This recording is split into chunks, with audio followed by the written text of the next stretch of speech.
So guys, let's create a new project. Select the sample video. Now we are inside our main project. Look for aspect ratio. Select 9:16 or 3:4 for vertical mode. Select the layer. Pinch out to zoom in.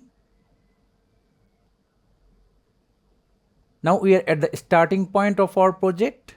Tap on this button to place a keyframe. Move forward slowly. Adjust the subject's position. If it's not in the correct place, this will automatically place a keyframe. And if you made any mistake, then tap on the same button to remove the keyframe.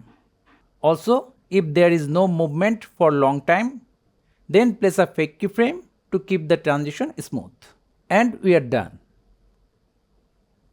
So thank you guys for watching. Have a good day.